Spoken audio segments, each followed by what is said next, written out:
Bienvenidos y bienvenidas a RAM, un podcast de la tecnología en el que hablamos sobre el desarrollo de videojuegos.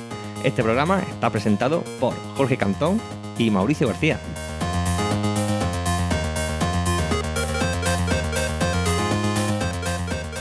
Pues muy buenas, Mauri, ¿cómo estás? Muy bien, ¿cómo estás tú, hijo?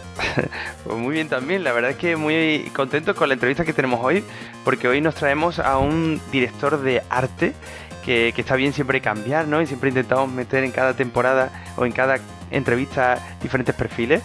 Y él es director de arte de Mediatonic, que recientemente, ¿no?, tuvieron una gran noticia y un éxito con su juego, ¿no? Con su juego Fall Guys, ¿por qué no decirlo? Fall Guys, juegazo. Y recientemente pues han entrado a formar parte de la familia de Epic Games. La verdad es que muy interesante todo lo que nos tenga que contar y la trayectoria, ¿no?, de Jorge. Este chico tiene una trayectoria extensísima, ha pasado por un montonazo de estudios súper brutales y nos va a contar un montón de cotilleos de todos ellos. Que siempre nos divierte mucho, así que con muchas ganas de empezar hoy. Adelante con ello. Pues muy buenas, Jorge, ¿qué tal estás? Bien, gracias. ¿Cómo estáis vosotros? Bueno, que por cierto se llama Jorge como yo, o sea que mi tocayo, a partir de ahora te llamaré tocayo. Que pues, bueno, pues como siempre nos gusta empezar por una pregunta que es: ¿cuál es el último juego que te has pasado o que le has dedicado una importante cantidad de horas? Esa es una pregunta con truco, porque la verdad es que ahora mismo juego poquito. Los hijos dejan poco. Recientemente hemos estado jugando mucho a juegos de móviles con ellos. Hemos jugado al Brawl Stars. Ajá. Y claro, ¿cómo cambia, no? Cuando tienes niños ya, como no tienes tiempo, lo que haces es decir, bueno, pues juego con ellos, ¿no? Le meto el tiempo a jugar, pero tiene que ser con ellos. Entonces, juegos no violentos, cosas así, ¿para qué, no? Sí. Y recientemente, pues eso, hemos comprado una PlayStation 5 y hemos empezado a jugar un poquito al Ratchet & Clank. Oye, pues afortunado, ¿eh? Porque la PlayStation 5, al menos aquí en España, complicado, ¿eh? Ya. Bueno, tú vives aquí en España, ¿no? No, estoy en Inglaterra. Pensaba que, luego lo veremos, pero pensaba que como gestionabas cosas aquí en Madrid también y habías mejorado cosas aquí en Madrid, pues tal. Pues eso, pues aquí por lo menos es complicado encontrarla, la PlayStation 5, la verdad. Bueno, ya contaré un poco la historia, pero estuve en España unos meses y he vuelto a Inglaterra. Vale. Ok. Bueno, pues vamos entonces a por la segunda preguntita. Okay, que es la siguiente. Cuéntame. A ver, si pudieras haber participado en el desarrollo de un videojuego histórico, un videojuego que hubiera significado mucho para ti, ¿cuál sería?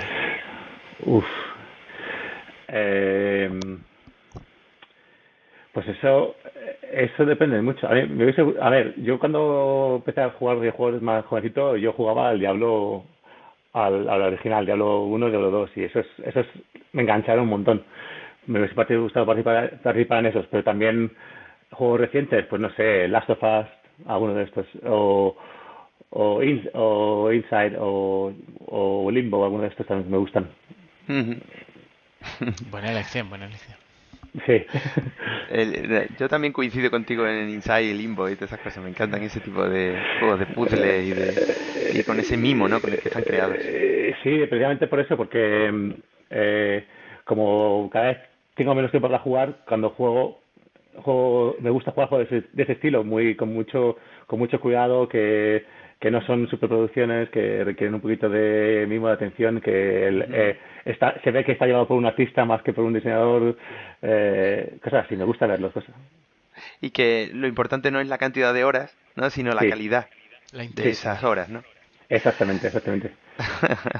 Vale, bueno, pues ahora sí, ya arrancamos un poco con tu historia o tu carrera, porque como todos los grandes que siempre hablamos, que han pasado por el programa... Los viejos. Los viejos.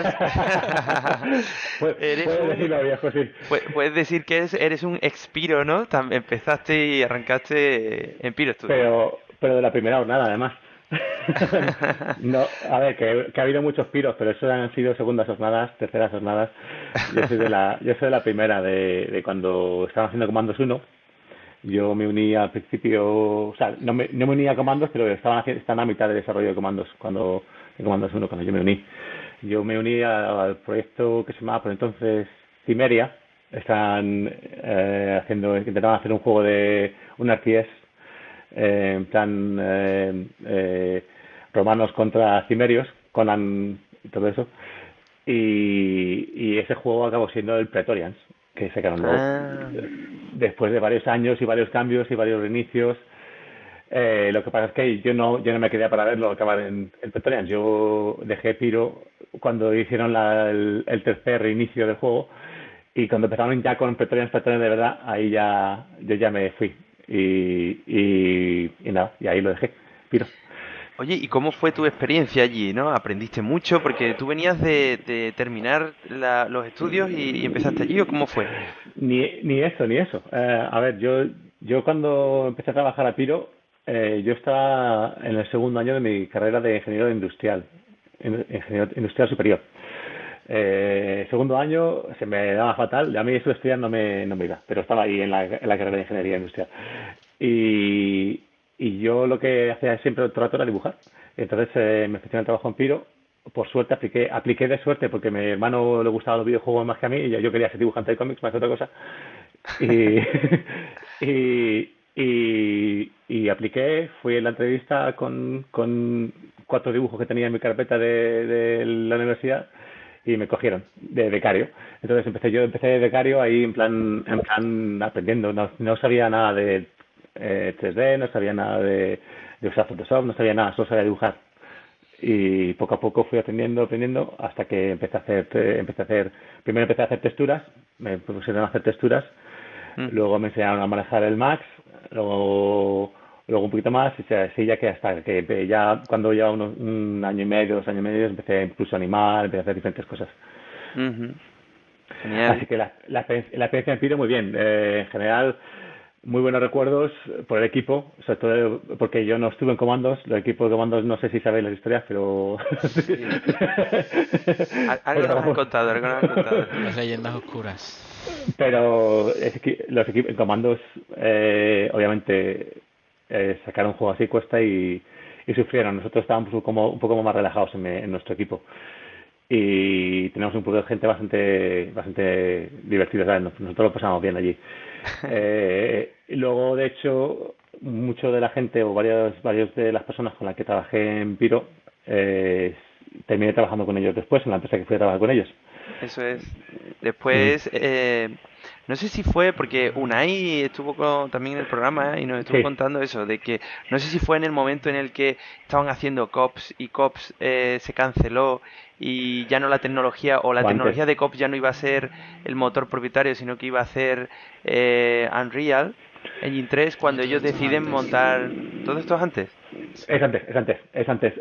A ver, cuando yo salí de Piro, Unai todavía estaba en Piro. Y fueron 6 meses después que nos contrataron 2 ex-Piros de Comandos 1, que habían conseguido fondos de una empresa coreana para hacer un juego que le llamaban Duality. Sí. Entonces cogieron un grupo mezcla de gente de Piro y gente de Dynamic. Había un par de gente, unos gente de Dynamic, 2 o 3. Y Unai se unió un poco más tarde a nosotros. Cuando estuvimos unos meses, Unai se unió a nosotros. Ah, claro. Vale, o sea, ¿por qué sales de Piro? Porque sales de Piro y estás esos 6 meses sin hacer nada, ¿o haces algo durante esos 6 meses? Porque me cansé de reiniciar el proyecto 1000 veces. Las cosas, a ver, ya no sé, había muchos bandazos. Éramos como en Piro, el Cimeria, el Praetorians era como el proyecto Las Ovejas Negras No, hombre, yo te digo, yo creo que no, porque todo el que hemos tenido de Piro nos ha dicho lo mismo de su proyecto. Mi proyecto se ha reiniciado un montón de veces y había muchos cambios. No, me refiero a que nosotros éramos Ovejas Negras un poco en el sentido de que, a ver, cuando estábamos en Piro en esa época estaba Comandos, Praetorians y Heart of Stone. que entonces llegó un momento en que Piro decidió que no tenía suficiente dinero para subvencionar a todos, y entonces decidió cortar. Y cortó a Heart of Stone y decidió que dejarnos a nosotros, no sé por qué. Pero nosotros siempre estábamos acojonados porque nosotros como que tenemos la reputación de ser los gamberros de Piro. Siempre estábamos montando jaleos, siempre estábamos de coña, pero el caso es que siempre entregábamos las cosas a tiempo. Y hubo una de las entregas, una de las demos que tenemos que presentar en Navidad, que tuvimos que hacer los 3 proyectos al mismo tiempo, una demo, para no sé si para el 3 o algo así, que era diciembre.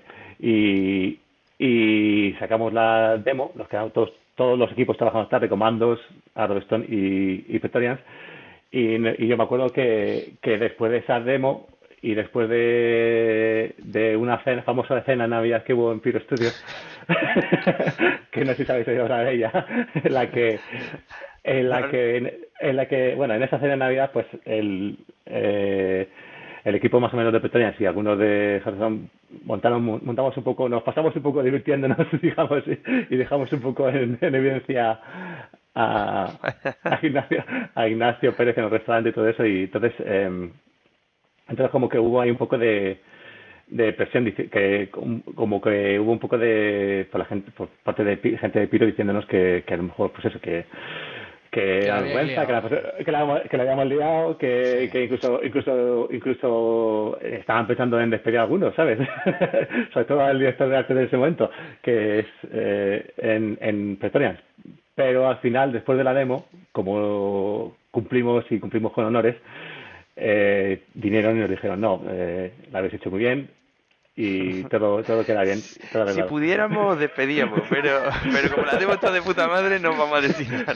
Y al final el equipo que cerraron fue el de Heart of Stone, y a nosotros nos dejaron.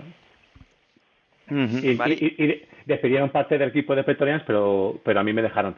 Y lo que pasa es que yo decidí irme, porque ya estaba harto de mí. ¿Pero te vas a algún sitio concreto o simplemente...?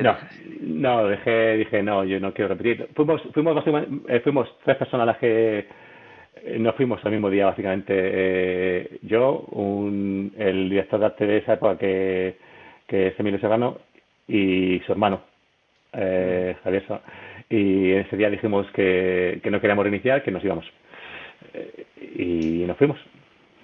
Y luego, 6 meses después, te surge la oportunidad de unirte a parte de ese equipo, ¿no? O del equipo el que habías conocido allí, porque tenían un proyecto que se llama Duality. Cuéntanos un poco, ¿no? ¿Qué era lo atractivo de ese proyecto? Pues lo atractivo era más o menos el equipo más o menos que está formando, y la idea. La idea era bastante innovadora en esa época. Aparte de poder trabajar con la gente que ya nos conocíamos, unos cuantos, que eran muy buenos,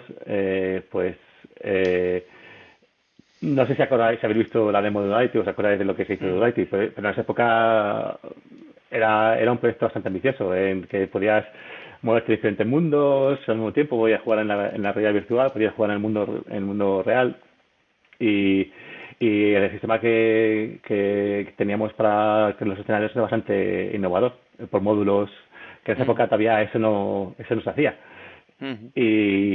Y la verdad es que tenemos un equipo con muchísimo talento en arte. Podríamos haber hecho un proyecto y un éxito bastante grande. Lo que pasa es que cancelaron el proyecto. Eso es. Sí. Y ahí viene nuestra siguiente pregunta, ¿no? ¿Cómo se vivió esa cancelación?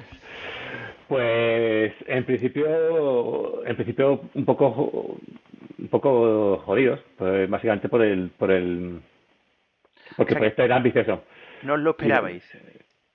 Bueno, más o menos lo esperábamos. Estuvimos 2 años intentando sacar un proyecto, y por diferentes motivos la cosa parece que no tiraba, ¿vale? Incluso nos mandaron un productor que tenía ahí en Corea, aunque era un productor americano que tenía ahí en Corea para que nos ayudase, pero no tiraba hacia adelante, ¿vale? Entonces llegó lo que fue el mazazo definitivo para el proyecto, fue que Fantagram, que era el que ponía el dinero, fue comprada por NCSoft, que era una empresa de juegos coreana online y solo hacían juegos online. Nuestro juego no era online, pues llevaba 2 años ahí en desarrollo, pues dijeron, hasta aquí había llegado. Hasta luego, Y Lucas. sí, Y eso entonces como un día de repente te dicen, oye, que se ha cancelado y estamos todos despedidos. no fue en un día, fue más o menos llegado un momento que dicen, están las cosas así y así, vamos a estar unos meses intentando sacarlo adelante. Entonces pasamos 3 meses sin, me parece que fue 1 o 2 sin cobrar, intentando buscar otros publishers. Incluso llegó un momento que casi Microsoft nos puso dinero. Y pues eso, fue 3 meses de ahí de espera. Y al final nada. Luego lo interesante más fue que un par de años más tarde, cuando yo ya estaba en Lionhead, no sé cómo fue, estuve en una entrevista, me hicieron una entrevista para Ubisoft Ujú. y le enseñé el proyecto. Uno de los directores de arte de Ubisoft, Toches en esa época, me preguntó que quién tenía los derechos de ese proyecto, que estaban interesados, que si sabía quién tenía los derechos de ese proyecto, que les pusiera en contacto con ellos, porque el proyecto, vamos, les interesaba, lo querían. Y luego Ujú. lo que pasa es que investigando descubrí que ese proyecto ya no se podía sacar de la tumba nunca. Sí, es curioso, ¿no? Muchas veces hay una mezcla de todo, ¿no? De dar con la gente adecuada, con el equipo Sí, adecuado, con las herramientas adecuadas, y si no todo funciona, pues no tira para adelante, ¿no? Pero ya. ahí nos interesa un poco para los oyentes que están oyendo esto, cómo, o sea, qué consejos le das tú a alguien que se siente en un proyecto de este tipo, ¿no? En una situación de este tipo, mejor dicho, y es que yo creo que lo más duro para un desarrollador tiene que ser pegarse 2 años trabajando en algo y que luego te digan que eso nunca va a ver a la luz, porque tú al menos te has dejado muchas ideas allí, el alma, te has dado mucho trabajo y entonces tiene que ser duro, pues remontar algo así. Entonces, ¿qué consejos le darías tú a la gente que pasa por algo así?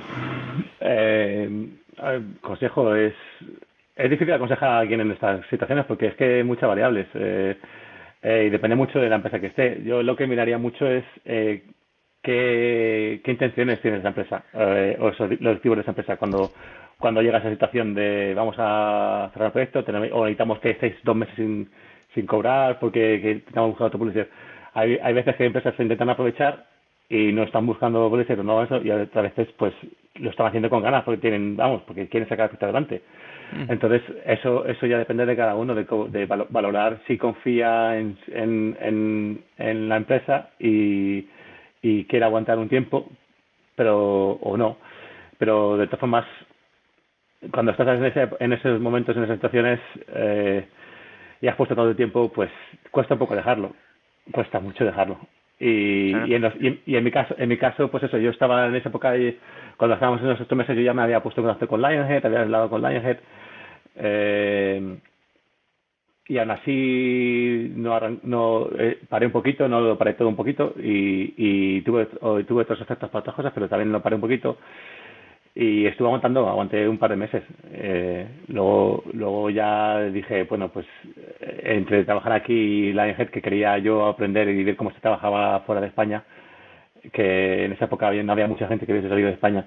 Ujú. Pues al final dije, bueno, pues voy a aprender cómo se hacen las cosas bien. Sí, sí, de hecho creo que muchos ex-piros hicisteis eso, ¿no? Es como Piro era lo que había aquí en España, o de las pocas Sí, cosas que había, la experiencia había sido dura y mucha gente parece que eso, lo que nos cuentan es que se fueron casi todos fuera. Y eso también hace que se vea eso, que hubo mucha gente con talento dentro del equipo de Piro porque todos fuera han proliferado bastante y han estado en estudios importantes. Y tú hey, tenías la sensación de ver que se sospechaba que en el resto del mundo no se podían hacer las cosas como se hacían en Piro. En plan, sí. aquí hay mucho margen de mejora, seguro que por ahí, por ver un poquito mejor, se hace la cosa. Precisamente eso, a ver, de cuando yo estaba en Piro a cómo están ahora las cosas, pues han cambiado mucho las cosas, pero aún sigue habiendo residuos de empresas que trabajan igual, que no han evolucionado, que siguen sin evolucionado cero. Eh, y, Y, a ver, yo siempre tenía la ganas de haber trabajado fuera. Yo siempre quise trabajar fuera unos años, incluso antes de Duality. Lo que pasa es que no encontraba la oportunidad. Y justo después de Duality pues surgió la oportunidad. Duality, digamos que abrió muchas puertas. Duality fue un proyecto que no salió, pero fue un proyecto que lo seguía bastante gente, que creó mucho interés y que me abrió muchas puertas. Entonces eso ayudó bastante y entonces me permitió ir a trabajar fuera de España, donde descubrí la figura del productor, que en España no existían los productores en esa época. De los organizadores, alguien que te organiza el trabajo, alguien que sabe, que planea un poco, que... Bueno, antes has dicho que pusieron un productor en Duality, ¿no? Que era americano. Sí, pero vino una semana y se fue, ¿sabes? No sabíamos lo que hacía. Vale. ¿Qué productor más raro? No tiene capa ni varita mágica. Exactamente, no. A ver, nos pusieron un productor, pero en España no teníamos productores. En Pino no había productores y en Trial of Ice tampoco teníamos productores. Entonces eso más o menos lo explica un poco todo. Y había falta de organización, había falta de planificación. Los leads o los directores de arte hacían de productores y directores de arte o leads, o sea, hacían de todo. Y luego tú también te autoproducías, te automanejabas en esa época. Oye, y cuéntanos eso, Lionhead, bueno, una empresa súper interesante, ¿no? ¿Cómo has dicho que te surge la oportunidad para irte fuera, que estabas ahí retrasando, pero Sí. ¿cómo fue la entrevista, ¿no? Con Lionhead. La entrevista fue súper interesante. A ver, cuando yo mandé el currículum, lo mandamos yo y otro compañero que está trabajando conmigo en Duality. Y decidimos ir juntos. Fuimos a la entrevista juntos. Entonces, el día que volábamos a la entrevista, se retrasaba nuestro vuelo. Y entonces yo escribí un email rápido desde el aeropuerto diciendo al director de arte, el vuelo se ha retrasado, vamos a llamar un poco más tarde, que disculpe por el retraso, pero yo escribí en vez de retraso, escribí en inglés, lo que escribí fue retarded. Sorry for the...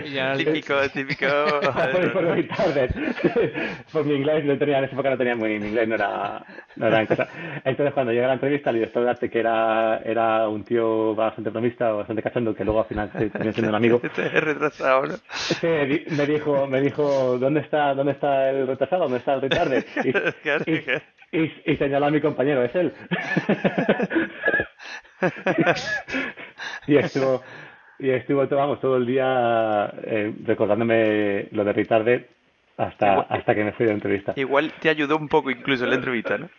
Sí, luego me ayudó mucho porque luego una vez ya contratado, el director de arte no paraba de gastar bromas conmigo, incluso también era muy fan del Manchester United, y cuando Beckham firmó por el Real Madrid mandó un mail a toda la empresa diciéndoles que me había despedido, que era mi último día en la empresa. y al final escribió en letra muy pequeñita que nadie podía leer, que no tenía nada que ver con que Beckham había fichado por el Real Madrid. Entonces la mitad de la empresa vino a despedirme, a decirme adiós, que por qué había pasado, cómo había pasado, que no sé qué, y era por el director de arte que me estaba... Joder. Bastante bromista, ¿sabes? Nivel de Office. Sí. Ok. Vale, y allí en Lionhead arrancas con... No sé, por lo que hemos podido investigar, arrancas quizás el proyecto Black and White 2.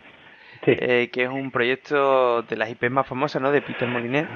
Y bueno, cuéntanos un poco cómo fue. Tú arrancas allí, empiezas a trabajar. ¿Cómo es el equipo de arte del juego? Pues bastante... En esa época, cuando llegaba el Lionhead, muy impresionante lo que es en general la empresa, no solo en arte, en programación, en todo. Había un equipo bastante impresionante, bastante con mucho talento. En esa época Lionhead era como una de las empresas que más experimentaba, que más le gustaba innovar, y atraía bastante talento. Y cuando llegué yo, pues había una mezcla de gente con mucha experiencia, que habían trabajado en Bullfrog, que venían de Bullfrog, de haber hecho todos los juegazos de Bullfrog, Syndicate, Dungeon Keeper, todo eso. Y una mezcla de nuevos. Entonces, cuando llegué yo, pues ya llegué de senior, de artista senior, con un inglés chapucero. me tocó sentarme al lado de dos artistas muy juniors que luego se convirtieron en muy buenos amigos, que fueron los que más o menos me enseñaron inglés. Tenía la paciencia de cada vez cuando me llamaban por teléfono, coger el teléfono ellos y hablar por mí, porque yo no tenía ni puta idea de lo que estaban diciendo. Y luego el equipo de arte, pues en general muy bueno. O sea, a ver, tú ten en cuenta que en esa época teníamos un artista bastante junior, pero que tenía mucho talento, que ya estaba jugando con ZBrush y probando cosas con ZBrush. Cuando ZBrush todavía no se usaba en producción. Estamos hablando de 2004. Sí, 2004. Pues él estaba jugando con ZBrush, incluso introdujo cosas de ZBrush para las criaturas en Black and White 2.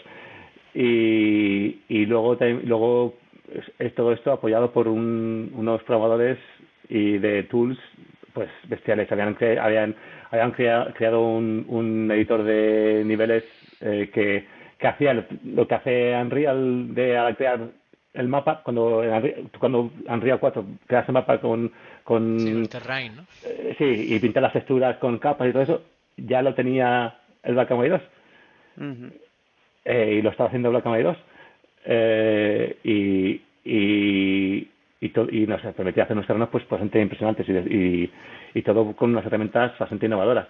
También ten en cuenta que en Lionhead estaba gente como Alex Evans, que es un programador súper conocido de la época, que vamos, luego fue uno de los fundadores de Media Molecule. Uh-huh. Estaba también Mark Healy, que es todos los fundadores de Media Molecule. Y entre ellos, que eran uno de los pocos, pues hacían mucha parte de esa parte, hacían mucha parte de investigación de desarrollo de ideas, de tecnología, uh-huh. y algunos más que había por ahí muy buenos. Que luego ves la trayectoria de esos programadores y dónde han acabado y dices, no me extraña. Claro. Ya. Oye, y entonces tú en en Pyro, en sí. Praetorian y esto, aprendiste a trabajar con herramientas de diseño. Hemos hablado de 3D Studio, no sé si Photoshop en aquella época. Sí. Y de repente llegas al equipo de Lionhead y allí tienen herramientas propias o ¿qué herramientas usabas para tu baile en un diario? El engine era de la casa y eran herramientas propias, como te digo, habían creado un editor de niveles que te permitía manejar todo lo que era la creación de las islas, porque el Black and White 2 está basado en islas. Uh-huh.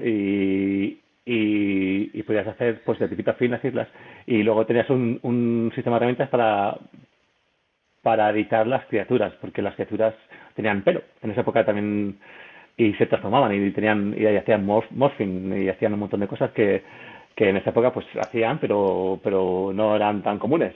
O sea, que una criatura pasase de good a evil, todo ese trabajo en esa época bastante innovador. Pues teníamos un editor para ver cómo se transformaba. Teníamos ahí el editor de criaturas que podías tocar los sliders para decidir hasta qué extremo quieres llevar a la criatura en el juego, y de Evil o al extremo de Good. Entonces con los sliders más o menos decías hasta aquí, porque luego a partir de aquí, si lo ponen más, se te empieza a deformar demasiado, empieza a quedar feo. Pero tus tareas fueron de diseño de personajes, de environment, Yo hice de todo. Y a mí cuando me contrataron como environment. Uh-huh. Pero yo, como venía de Pyro de hacer de todo, llegó un punto en que empecé a hacer también concept, y de hecho hice bastante concepto durante un rato de los personajes de Black and White 2, bastante de los personajes de los villagers, los hice yo el concepto. Llegué, el director de arte que me hizo amigo se fue de la empresa Entonces O sea, cuando el director de arte dijo que se iba, nadie lo creyó. ¿No? Es la típica no, broma, este está todo el día igual. no se cogió nadie. No, pero cuando se fue él, me pusieron a mi director de arte durante 6 meses. Ah, mira.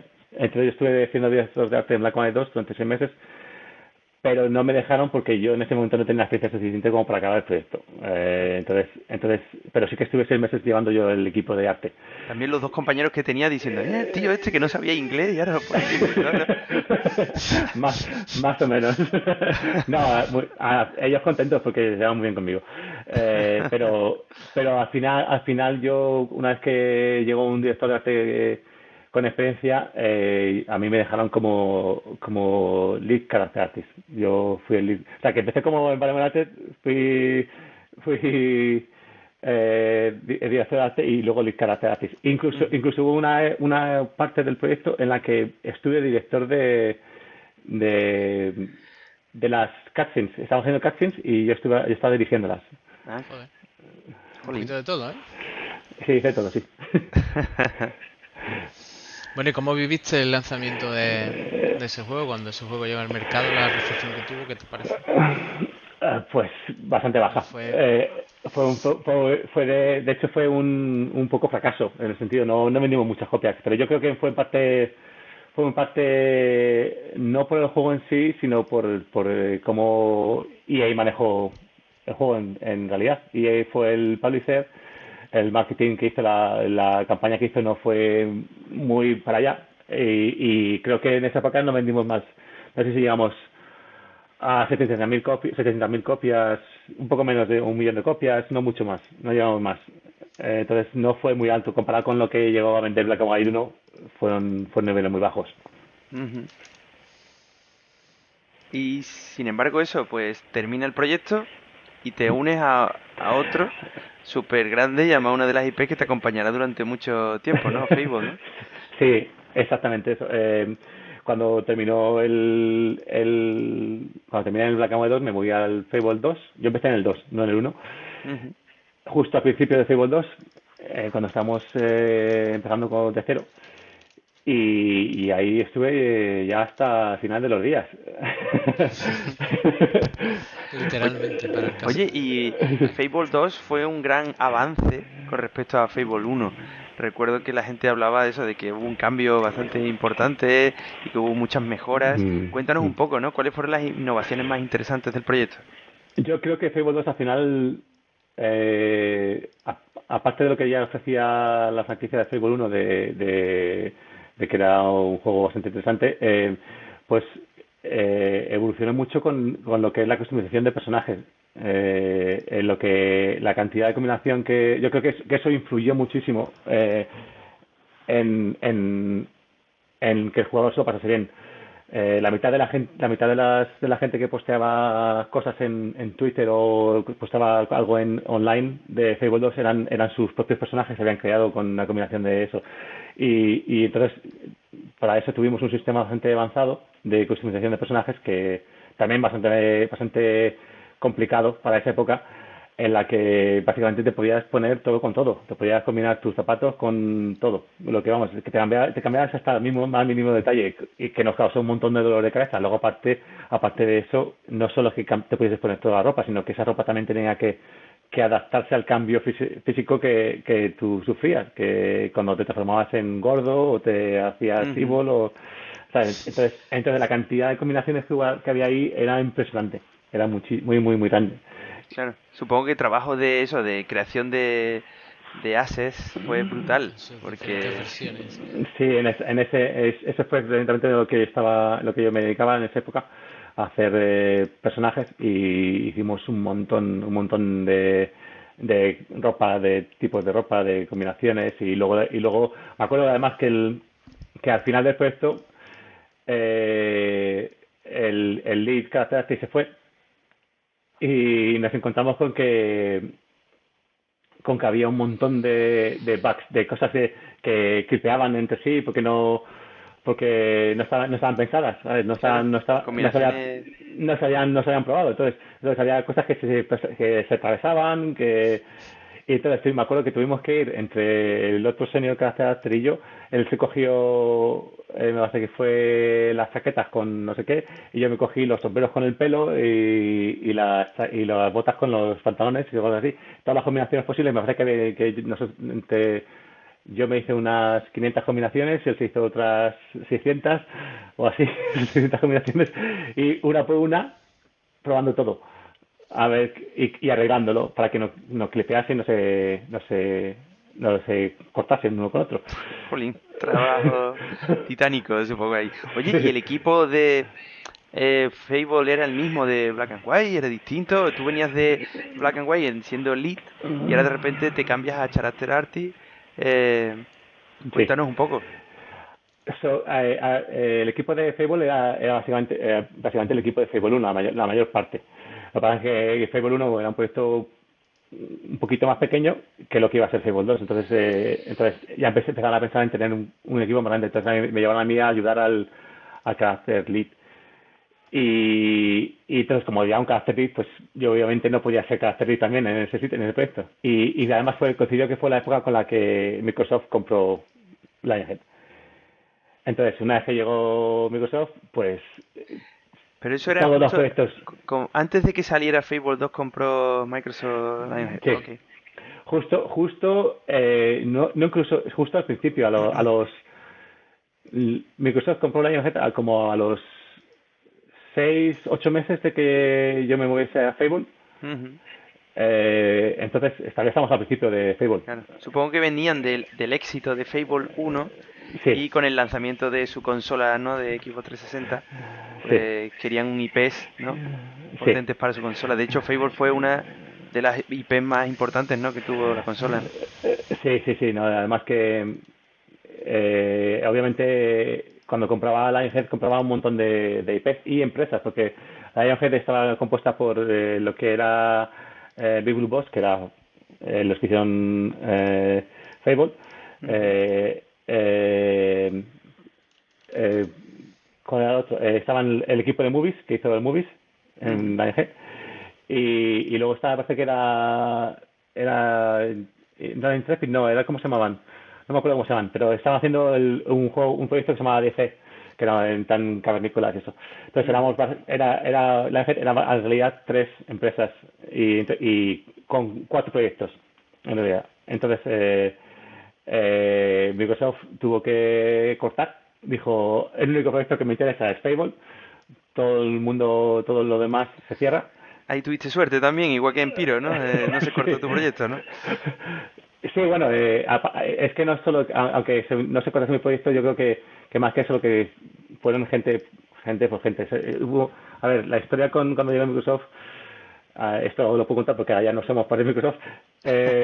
Básicamente el día que anunciaron la compra de Microsoft, o sea, de Lionhead por Microsoft, ese día todos recibimos un email. Y básicamente era, si recibes el email A, vas a la habitación A. Si recibes el email B, vas a la habitación B. El juego del calamar, ¿no? Entonces, lo que fueron a la habitación B, los de la habitación B se caseaban, ¿no? la habitación B, pues básicamente le decían entráis en ese proceso de enumerare, básicamente. Ajá. Si de aquí a 3 meses encontramos o a 2 meses o algo así, encontramos un puesto para ti, te puedes quedar, si no, te tienes que ir. Pero le decían que podías encontrar un puesto no solo en Lionhead, sino en todo Microsoft. Decían, si tú en ese tiempo encontramos un puesto para ti en todo Microsoft, te puedes quedar, si no, te tienes que ir. Entonces, eso fue en la habitación B. La habitación A era, a ver, habéis tenido suerte, os podéis quedar, aquí tenéis una Xbox 360 gratis. ¿Qué dices? Sí. ¿A cada uno? Sí, a cada uno. O sea, habría que ver, ¿no? Salir por la puerta, unos con la Xbox y los otros con la cabeza. Ostras, qué mal, tío. ¿Cómo podríamos hacer peor este día? Bueno, yo creo algunos de los que se fueron salieron ganando, yo creo. Uno de los que le dijeron que se tenía que ir y que se acabó yendo era el director de proyecto de Black and White 2, que ya era el proyecto de Black and White 2. un tío muy majo. Y lo que pasa es que se consiguió un puesto de trabajo en Microsoft. Pero en esa época lo consiguió en Bungie, porque Bungie era parte de Microsoft. Ajá. Y ahora y acaba siendo el director de producción de todo Bungie. Y por tanto acabó en un puesto muchísimo más alto, un puesto muchísimo mejor que lo que hubiese estado en la IFL. Él salió ganando, ¿no? Se lo Sí, curró, sí, también se lo tuvo que currar, pero bueno, ese día tuvo que ser malo para él. pero vamos, yo lo que me refiero es que a él le descartaron el ING diciendo que no era válido, pero luego mira. Sí, no, claro. Esas son decisiones, claro, que las toma alguien en base a números o en base a tal, y bueno, Sí, no tiene por qué o sea, se puede equivocar también, claro. sí. Gran gente muy válida, claro que sí. Vale, bueno, y cuéntanos un poco, Fable, un proyecto, el 2 como digo, un proyecto que innovó en que era enorme, que la cantidad de posibilidades que afrontaba respecto al uno era gigantesco, era Sí, el juego de la época que más posibilidades daba de configuración de personajes, de evolución de sí. personajes, este tipo Mm. de cosas. ¿Cuántas personas trabajaron en ese juego? Pues yo creo que al final no éramos tantos, ¿eh? Al final yo creo que en el proyecto estaríamos en unas ciento y algo, Ya. 140, 150, ciento y algo, no Bueno, pero tanto. es un número grande. No sé si venías de Black and White, que también tenía un número así de grande, pero entiendo que en Pyro no erais tanto. Bueno, en Piro éramos unos ciento y pico, pero en diferentes proyectos. En Black and White 2, el Black and White 2 éramos unas 80 personas, el proyecto. Fable 2 eran ciento y algo. Y de Y esos unos cuantos asesores. 140, ¿cuánta gente erais de arte? Pues éramos unos 20 así. Eh, Pues mira qué 20 tipto, ¿eh? al- Yo ¿eh? pensaría que un gran trabajo iba también en la parte de creación de, como digo, de assets y este tipo de cosas. Sí. No, lo que pasa es que más o menos acabamos usando outsourcing, empezamos a usar outsourcing en esa época y que nos ayudó un poquito. Sobre todo con la ropa, con las combinaciones. Usamos muy poquito para environments porque había mucho más artistas de environment que había de personajes. De personajes me parece que éramos Oh, tres o cuatro con mucho éramos. El resto eran todo de qué otra cosa. barbaridad. Y entonces, como usamos outsourcing, pues nosotros personajes más o menos lo hacemos entre tres o cuatro y ya está. ¿Cuánto tiempo y cuánto tiempo duró la producción de Fable 2? Más. Fable 2, a ver, en teoría, ¿cuándo salió? A No me ver, acuerdo. Fable Yo empecé a 2. tra- yo creo que empecé a trabajar en él en el 2004 o 2005, en 2005, 21 de octubre de 2008. pues 3 años, empecé a trabajar en el 2005 más o menos, Otro añito, claro.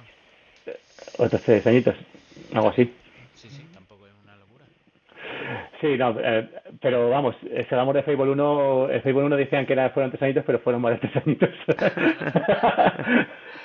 Y entonces la gran diferencia, ¿no? De lo que tú habías estado Sí, trabajando aquí en España, ¿no? En Trilobyte y en Pyro, era que en Fable la producción sí existía, como tú dices, y tú te sentías que todo iba por carriles o que todo funcionaba de otra forma, ¿no? no solo eso, es simplemente está todo más enfocado, más organizado. Y el trato en general a la gente, ¿sabes?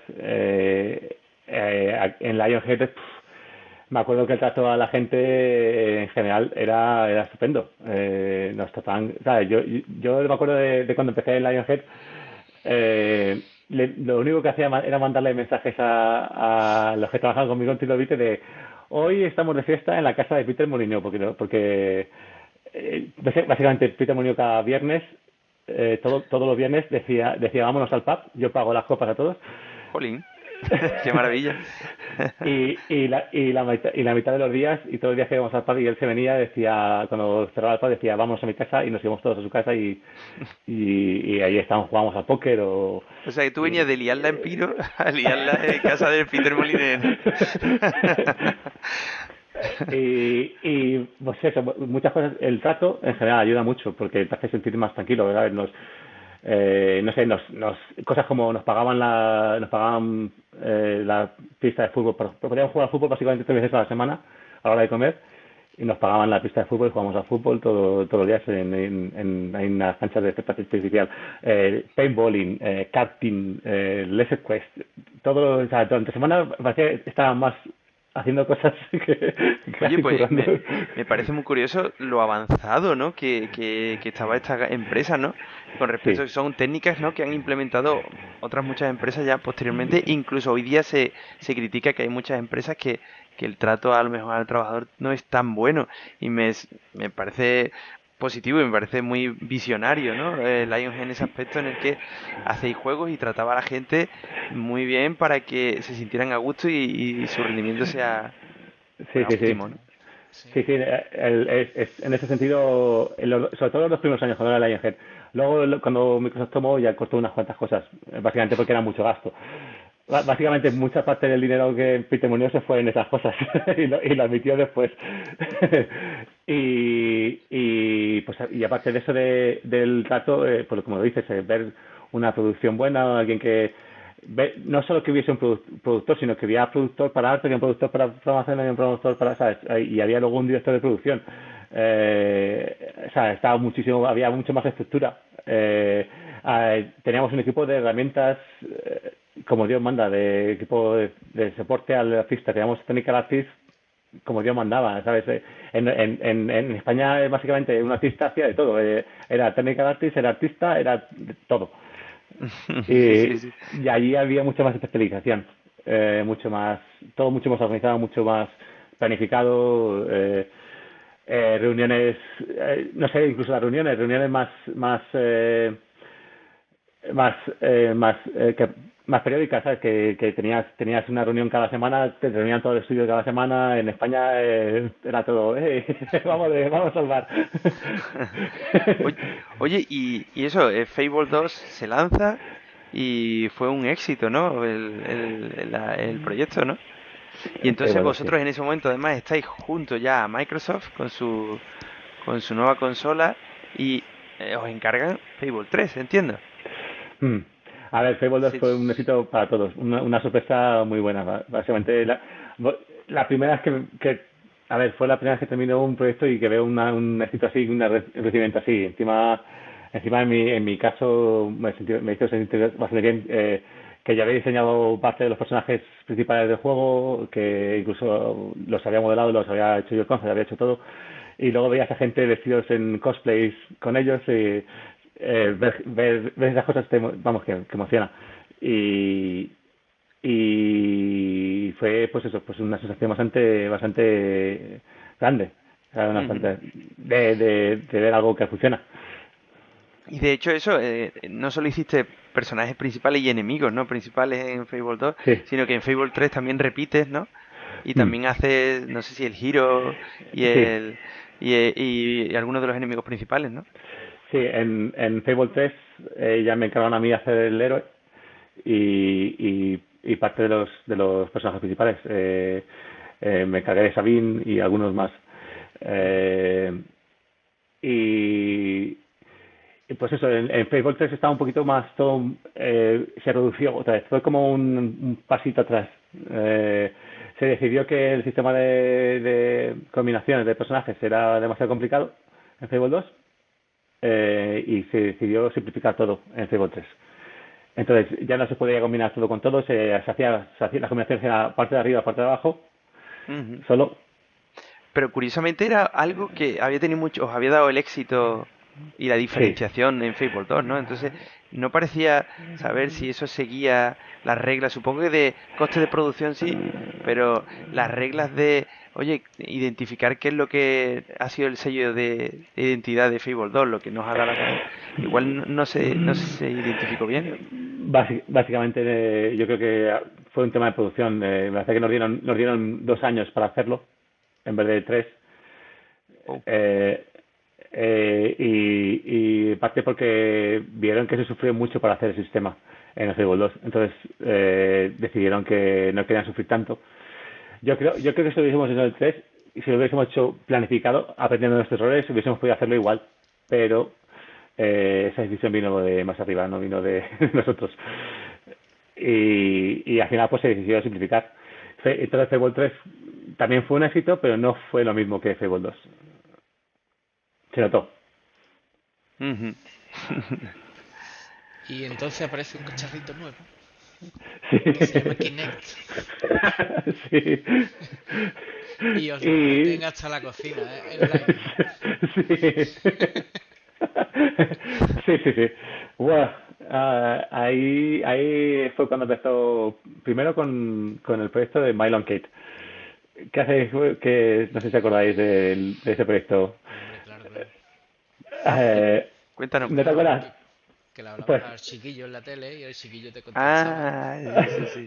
Y tú creías que la inteligencia artificial ya iba a tomar el control del ser humano. Buah, ese proyecto tuvo mucha polémica por eso, por cómo, porque la primera vez que jugabas con un niño de esa manera, ¿sabes? A la gente le chirreaba un poco el que tú interactuases con un niño de esa manera. Y vamos, y el proyecto terminó cancelándose porque, vamos, se invirtió muchísima tecnología. Ahí sí que aprendimos un montón de cosas. Un montón de cosas que se investigaron y sacaron en Mylon, que luego se aplicaron en otros proyectos que se cerraron también, pero se aplicaron. Pero el Mylon que sirvió como de investigación y se invirtió muchísimo tiempo en él para conseguir una demo, algo que quedase bien, ¿sabes? Claro. Oye, y también trabajaste en Fable The Journey, ¿no? Sí. Que también era orientado a este dispositivo, porque Microsoft estaba empeñado, ¿no?, en revolucionar el mundo de los videojuegos con este dispositivo, y entiendo que todos los estudios que había comprado y que tenía, pues a todo el mundo le encargó, ¿no?, algo para su nuevo dispositivo, ¿no? Y entre ellos esta IP, ¿no?, Fable, que tuviera una versión. ¿Qué tal fue trabajar con este dispositivo? Pues difícil. Difícil. Básicamente era un dolor de cabeza intentar que la jugabilidad fuese decente, ¿sabes? Porque no había respuestas. ¿Sabes? Nosotros tenemos la jugabilidad de hacer hechizos, hacer gestos para hacer hechizos, hacer gestos para dirigir al caballo. Y me acuerdo de mitad del proyecto de estar como esto no funciona, no responde, nosotros estamos haciendo esto y no lo hace.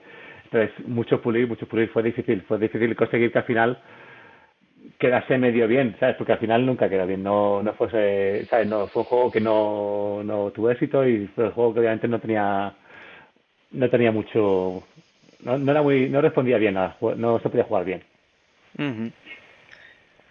Era un poco lo que le pasaba al juego, casi todo el juego que tenía. Al final, para que el juego fuera bien, tenían que romper el interfaz, estaba todo falseado. Tú hacías así y decías, eso, ya tira el bolo. Hicieron lo que quisiera, tirar el bolo. O los juegos famosos de los coches que te quedabas quieto y conducías solo igualmente, ¿no? Sí. Era parecido, sí. Era revolucionario, pero bueno, unos cuantos años antes de que fuera realmente posible. Exactamente, al final luego tuve oportunidad de trabajar otra vez con Kinect en una cosa en Flamestore, en otra empresa, pero lo usamos para otra cosa y curiosamente respondía bastante mejor de lo que me respondía bueno, también primero estaba Kinect versión 1, después sacaron la versión 2 que ya tenía algunas mejoras de resolución en la cámara de tiempo de vuelo y la detección de varias cosas, y bueno, y yo luego posteriormente ya sacó Azure Kinect, que es el último dispositivo que ha sacado, que también pues mejora todo, poco a poco la tecnología va mejorando, pero es cierto que el querer que... El 1 se llevó por delante a Lion, pero es que el se llevó por delante toda la generación de Xbox. Sí, además lo curioso es que esta semana justo directivos de Microsoft han reconocido que cómo manejaron la IAG fue un error. No sé si lo habéis visto en noticias. No, fija. Pues esta semana han publicado una noticia en no sé en qué medio, que Microsoft ha reconocido que se equivocó. Bueno, claro, al final tú piensas que Fable es una de las IP más importantes que ha tenido la consola. De hecho, si no me equivoco, tienen en marcha, ¿no?, un proyecto de Fable actualmente. para que vuelva, ¿no? Porque era una IP que funcionó muy bien y de alguna forma, pues, y de alguna forma se acabó aquello y podía haber sido una IP tan famosa como un Assassin o algo así de Sí, Ubisoft. sí, sí, si hubiesen dejado, si, a ver, para Fable había ideas bastante chulas. Si una vez que terminamos Fable 3, incluso se propuso hacer un Fable 4 y los artistas hicimos una proposición de un Fable 4 en plan Cyberpunk, ya como si hubiesen pasado unos cuantos años más tarde. Ujú, Ahí tenía mucho el aspecto de lo que es el League of Legends de ahora, ujú. como de lo que es, no sé si ha visto la serie Arcane. Sí. Si ha visto la serie Arcane, la idea que propusimos era muy parecido a eso Ujú, en muchos sentidos, en el diseño de trajes. Cuando he visto la serie he dicho, hostia, si es que esto es lo que puede haber sido Fable. ujú. Bueno, a ver lo que viene ahora, ¿no? En teoría Microsoft, ya digo, reinició un poco, o quiere reiniciar la IP, a ver qué tal. Pero bueno, Mm. hablamos en este punto, entonces, en ese momento, una vez que termina Fable Journey o que estás en ese proceso, Mm. llevas ya 7 años en Lionhead Sí. y, No, perdón, en la IEG yo probablemente llevaba más de 7 años. Yo estuve en la IEG 9 años. Y casi oh, 10, casi 10. Y casi 10. cuando terminó el Journey es cuando me fui de la IEG. Vale, y ahí cuéntanos un poco, ¿qué produce tu salida, ¿no? de este estudio? Porque, como dices, es un estudio en el que habías estado muy cómodo, se había trabajado muy bien, te habías divertido mucho, la IP era muy interesante. ¿Qué pasó? Pues yo creo que en ese momento fue un poco reestructuración. Llegó un momento que yo en esa época yo ya estaba llevaba muchos años allí y yo ya estaba quemando mucho, entonces hubo una reestructuración de la ING. Entonces es cuando empezó ya la ING a dejar ir gente en esa época. Entonces en ese momento decidieron reestructurar y decidieron que quedarse con menos gente y a mí me dejaron ir. Básicamente O sea, a ti te dio me, la opción B, ¿no? El correo B, ¿no? a mí me llegó el correo B, pero obviamente porque sabían que estaba ya muy quemado y que tenía que ir. Pues, claro, yo en ese momento ya estaba hablando de irme de todas formas. Entonces me dio la opción B. Y, y entonces, pues eso, pues me tocó buscarme la vida en otro sitio. Claro, claro, claro.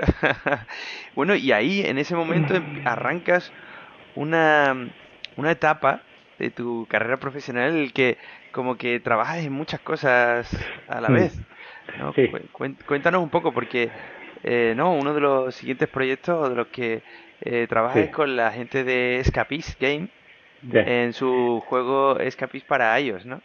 sí, Cuéntanos, porque vienes de hacer una cosa de mundos 3D y tal, y de repente a un juego, no sé si pixel art, creo, recordar 2D, sí, sí. y bueno, ¿cómo fue aquello, no? Pues después de la hacer fue un poco de decir qué voy a hacer, qué quiero hacer, qué es lo que me quiero dedicar. Después fue un poco, vamos a probar un poco de freelance, de contactos, de no estar fijo en una empresa por tantos años como estaba en la ONG. Y entonces estuve 6 meses trabajando para Escape, pero me contrataron para hacer el prototipo de un juego de móvil. Eh, yo como único artista hice el prototipo de un juego de mountain biking y básicamente fue eso, 6 meses de trabajo, hicimos un prototipo, más o menos estaba funcionando ya todo, lo que Ujú. pasa es que pues eso, pues pulirlo. Luego al final del proyecto no decidieron no sacarlo porque ellos estaban sacando su dinero de lo que tenían hecho del proyecto de los planetas, ¿cómo se llama? No, ¿cómo se llama? Star Chat. Ajá. Y ellos estaban sacando pues su dinero y estaban sacando era su producto. Básicamente Google, Apple estaban invirtiendo, era uno de los productos de estrellas en esa época del Apple Phone y Google. Entonces, pues te quedan con eso.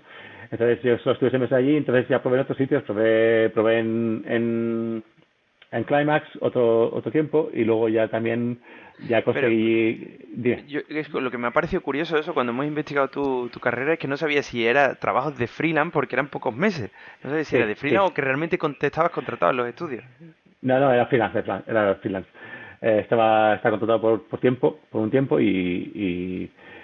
terminaba el contrato pues se acabó. Y entonces fue un poco de lección para probar. Luego ya me ofrecieron un puesto de lead en Doctor Games y ahí es cuando ya empecé a trabajar fijo y ahí es cuando empecé a progresar y a redirigir mi carrera un poquito. Oye, pero a mí me gustaría pararme en una cosa anterior, en Climax, que colaboraste con Climax, por lo que hemos visto en el Assassin's Creed Chronicles, ¿no? Que de Sí, hecho, si yo no recuerdo mal, fue aquel Assassin's Creed que era 2,5D, sí, que era desde el sí, lateral y que era sí, una historia muy curiosa, que era como sí, en China, en no sé qué, sí, y en manejabas Rusia. la... pero lo que pasa es que ahí trabajaste, por lo que pone 2 mesecitos nada más. ¿Qué hiciste en ese proyecto? Yo ayudé a construir el nivel de China. Ah, Eh, qué guay. Básicamente. Y de hecho, luego me hizo mucha gracia porque estuve 2 meses y todos los screenshots que enseñaban eran los míos, los que he hecho yo. Y dije, joder. Menos mal que fui, ¿eh? Menos mal que estuve ahí, si no, no me estaría enseñando. A mí me hizo gracia eso, ¿no? Pero vamos, estuve 2 meses básicamente por eso, porque al final me ofrecieron el trabajo de lead en otra empresa, entonces, y ahí estaba como un contrato temporal y todo eso, entonces yo dije, bueno, pues prefiero estar de lead en un proyecto de Unreal, porque la otra empresa que me ofrecía era un proyecto de Unreal, montar un equipo nuevo, ¿sabes? No era el juego más divertido, pero era un proyecto, Eso es lo que te iba a sí, preguntar, ¿no? Porque lo que hemos visto, sí, Dovertail Games, ¿no? Era sí, la empresa que te contrata en este sí, momento y es una empresa, por lo que he visto, que hace juegos de trenes y de pesca. sí, En exactamente. esos 2 años que estás en Simulador. esa empresa, ¿qué haces? ¿Qué juego trabajaste Sim- tú? Simulación. Es una empresa de simulación que quería crear. A ver, esta empresa lo que quería hacer es lo que se está hablando mucho del metaverso ahora, pero ellos el metaverso que quieren crear es en plan simulador. La que si tú quieres ir a pescar, pues te tienes que meter en su plataforma. Si tú quieres ir a cazar, te vas a meter en su plataforma. Si tú quieres ir a hacer no sé qué, te metes. ¿Sabes? Todo lo que sea ocio, outdoors, Ujú. eh, eh, pues es lo que quieren construir ellos. Entonces, a mí cuando me tocaron fue hacer un juego de pesca. No es nada más divertido, pero, pero o sea, a mí me ayudó mucho. En esa época era a ver, ya había sido lead antes, pero es la primera vez que me ofrecen ser lead de cero, o sea, coger un equipo, coger yo ser el primer artista de toda la empresa y construir un equipo de cero. Ujú. Y manejando Unreal 4 cuando llevaba poco tiempo, ¿sabes? La tecnología y la oportunidad de crear el proyecto es lo que me atrajo. Ujú. Y entonces, pues eso, decidí meterme ahí. Pasé 2 años haciendo lo que tardamos hacer el juego de pesca, en sacarlo. Ujú. Y en ese proyecto, pues eso, empecé de cero. Yo fui el primer artista que se contrató, la primera persona que. Ujú. Y yo construí el equipo, vamos, que el estilo de arte, que, vamos, ayudé en muchísimas cosas. Oye, y eso te iba a preguntar, desde el punto de vista de un artista, entiendo que es más atractivo juegos de fantasía o de una estética particular que una simulación, ¿no? Sí. O algo realista, ¿no? Porque digamos que te da menos la posibilidad de experimentar o de tal, porque simplemente te ajustas a algo más realista, ¿no?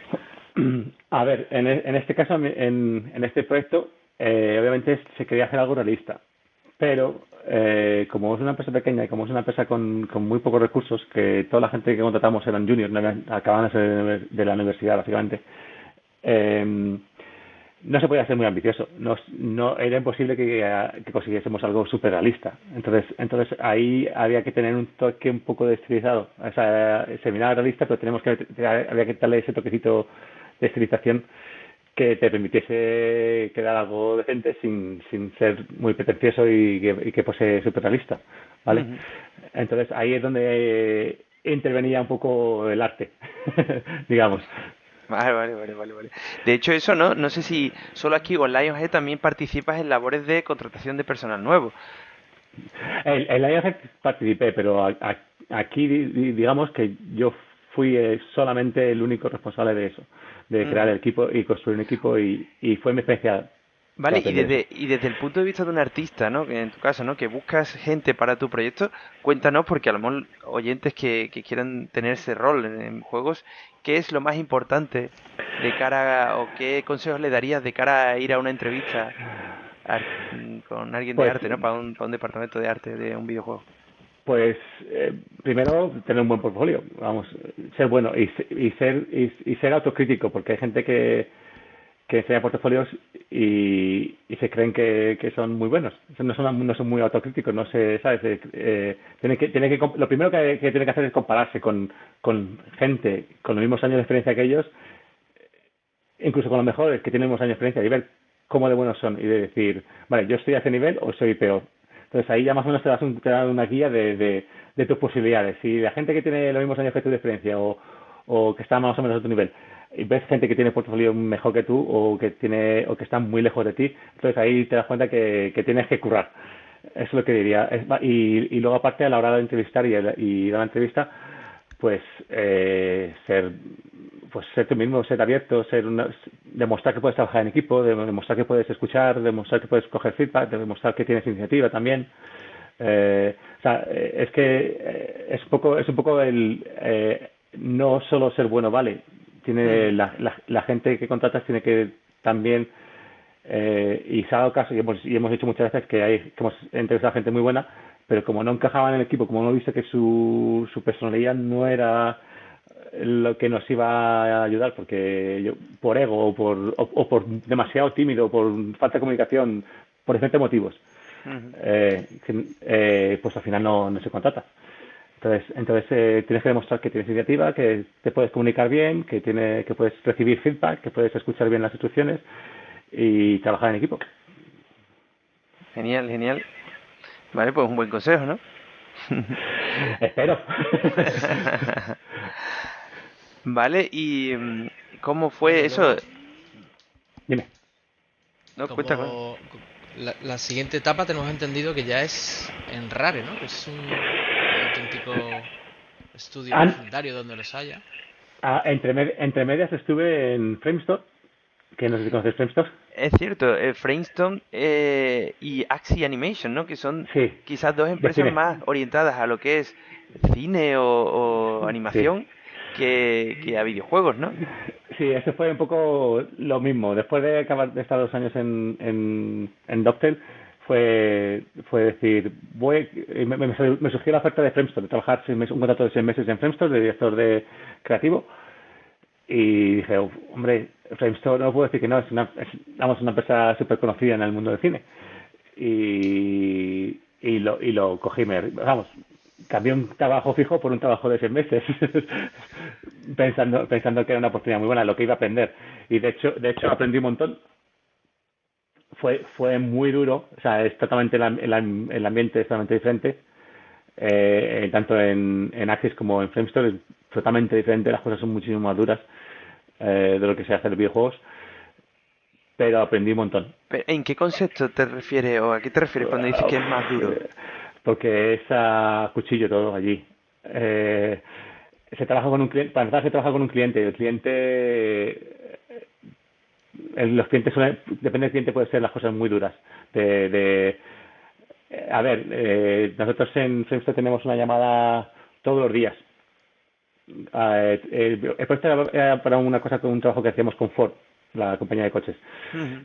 Y todas las mañanas tenemos como una daily, llamada, ¿no? una daily, sí, pero es que ellos querían ver resultados todos los días y entre de eso claro. Es inviable, no todos los días no progresas porque se tardan en hacer más las cosas. Claro, y preparar el material para esa reunión.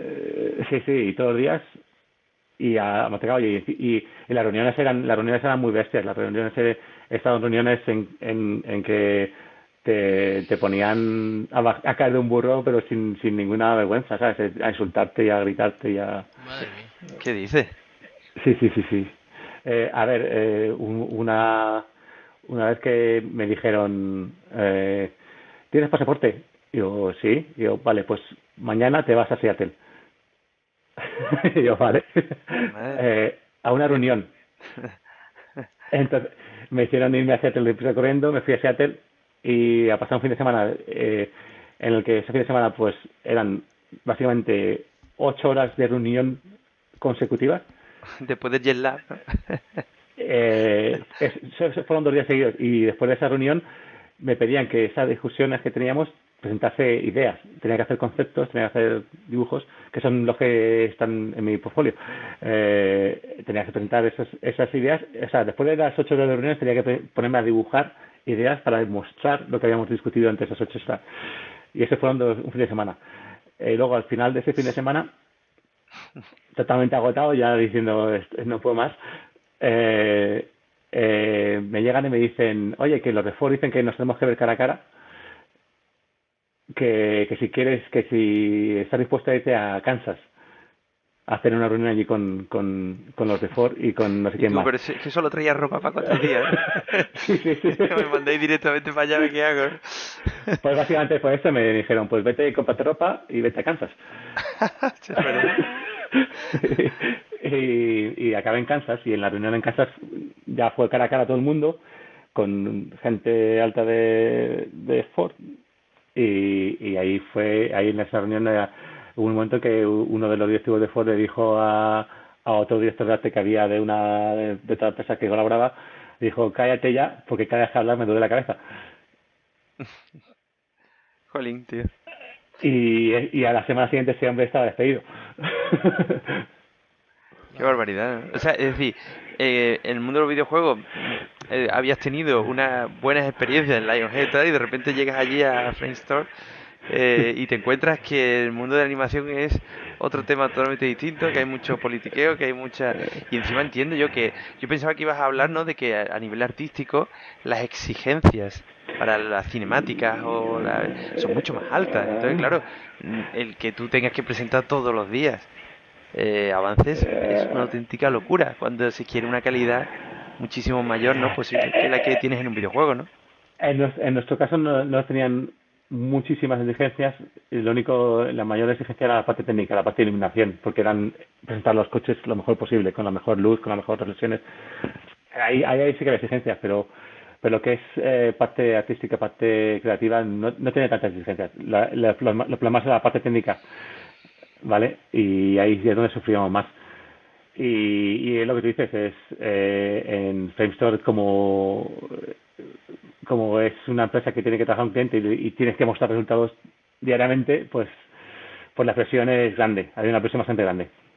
O sea, que tú ibas con una idea de lo que era Framestore y luego dijiste, hostia, pues esto no es lo que yo pensaba que iba a hacer, ¿no? Y al cabo de 6 meses te marchas. Sí.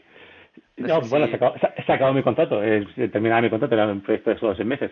Uh-huh. Y ahí acabé en Axis. En Axis era todo un poco más relajado, pero por el estilo. Era más sencillito, pero por el estilo. Tienes un cliente, en este caso en Axis lo que me contrataron para hacer lo que hoy en día es muy popular, que era construir un equipo que hiciese posible hacer las cinemáticas en tiempo real. Lo que está haciendo, lo que está haciendo ahora mismo. Ajá, sí, porque de hecho pones como que tu puesto era Real Time Supervisor y era como, ¿qué es eso? Yo estaba te preguntando, ¿qué es eso? Pues a mí me contrataron para construir equipo que hiciese eso. Y bueno, ¿y con qué lo hacíais? ¿Con qué tecnología lo hacíais? ¿Con Unreal? A ver, usábamos de todo. Lo que pasa es que cuando yo entré, querían primero hacer una primera prueba y querían hacer una demo con Amazon. Nos contrató para hacer una demo con Lumberjack, con su engine. Pero usábamos también Unreal. Entonces la primera prueba, el primer proyecto que nos hicieron fue con Lumberjack para Amazon. Uh-huh. Y eso, y ahí estás 3 mesecitos. También, sí, de alguna forma, algo pasa ahí, ¿no? ¿Qué pasó? En ese caso fue que yo me fui. A ver, yo para trabajar en Axis, yo tenía familia, tenía una mujer y 2 hijos. Uh-huh. Y el Axis está en Glasgow, y mi familia está en Guildford. Entonces yo pasaba entre semana en Glasgow yo solo, y fin de semana volaba a casa, cogía un avión y volaba a casa, porque son muchos kilómetros. Uh-huh. Entonces yo lo dejé por eso, para estar más cerca de la familia. A mí en Axis iba bien, estaba todo bien, no había ningún problema, no eso, pero yo en Axis lo dejé yo y me fui para estar más cerca de la familia, y porque me surgió la oportunidad de estar en Rare. Eso es. Ahí volvemos al videojuego, ¿no? Sí, que tanto cine ni cine, hombre. Película, no me cuento películas. Sí, te contaré. ¿Qué tal? ¿Cómo surge la oportunidad de Rares que te encuentras ahí cuando llegas? Pues la oportunidad surgió a través de un recruiter. Me contactó diciéndome, buscan un lead de Environment Artist, ¿qué es aplicar? Y digo, pues bueno, apliqué, hice las entrevistas y muy bien, la verdad es que muy bien. Y cuando entré Rare, pues también muy bien. Yo, Rare, tengo que decir que muy bien, que no me quejo. ¿Sabes? El equipo, la gente, bastante bien. Yo muy contento con ellos.